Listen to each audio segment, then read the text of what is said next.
What's up guys, my name is Blanco, and in this video I want to talk about my 5-step method that helped me study more effectively, efficiently in PA school. If you liked the video, please hit that like button and subscribe to the channel, and let's get into it. It took me a while to figure out the best way for me to study.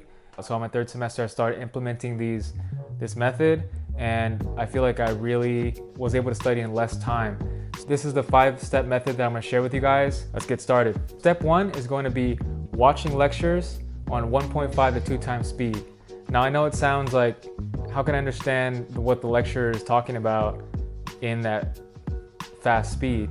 But I'm telling you, once you implement this, you're gonna find that it gets a lot easier as you keep practicing it. It's just one of those things that you just have to keep doing. For me, I started off at 1.25 speed, and then as I kept practicing, I started ramping up the speed until eventually some of the lectures I can go to 2 times speed. And that just depends on the professor, how well you understand the material, how well you understand the way the lecturer speaks. And that just comes with getting used to it and listening to the professor a lot. You'll get faster as you keep practicing it. What I did was I would listen to the lecture at 1.5 speed. If there was something that I felt that was high yield, I would slow it back down to maybe 1.25, and then I would get detailed notes that I needed, and then I would speed it back up. That way I can get through the material quicker, but still get the important high yield information. That's what you want, so that way you can get through all the lectures. And in PA school, it's just a lot of information, short amount of time, and that's what makes it difficult. If you can implement this technique, it'll help you out to get more done.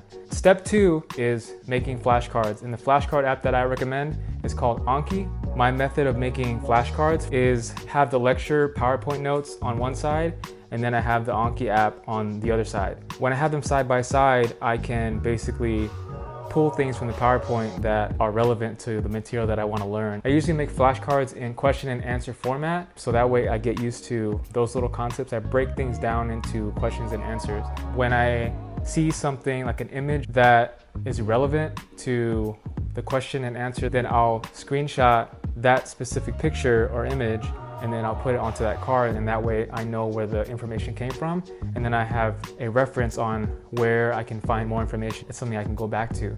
So make those cards, use the spaced repetition algorithm, which is already built in, giving you daily reviews, and you gotta make sure that you actually just do those reviews every day. Step 3, watch relevant videos that can supplement the material that you're already learning in lecture. I took information from websites like Osmosis, Online MedEd has some good resources, and then there's some YouTube channels that I watch to get relevant content on what I'm learning. I make separate cards from those videos and make sure it correlates with what the professors are teaching. I add a screenshot on the video. If there's a diagram I like, or a picture I like, or a chart I like, then I go ahead and screenshot that. That way I know it came from that video. And sometimes I put the link in there, so just in case I want to go back to that link, I can see where the information came from. Step 4, do as many practice questions on the relevant material that you can. It's a way to test your critical thinking and get you used to the mode of answering questions. Let's say we have a 4-week block of time, which is what my program does. On that 5th week, we have an exam.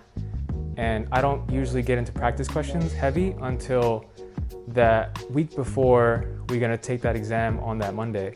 Just so you can give yourself those 3 or more weeks to get a solid foundation on the material and then dive into the questions. I feel like if I were to go on questions way too early, I didn't give myself enough time to know the material. That doesn't help me out if I don't have some kind of foundation, at least in the beginning. So hit those questions. I know my program used Rosh Review, Exam Master, and then I think UWorld came out with another practice question bank that you can use. Step 5 is basically to meet with a classmate, discuss the material. After you discuss the material, you can go ahead and rapid fire questions with each other.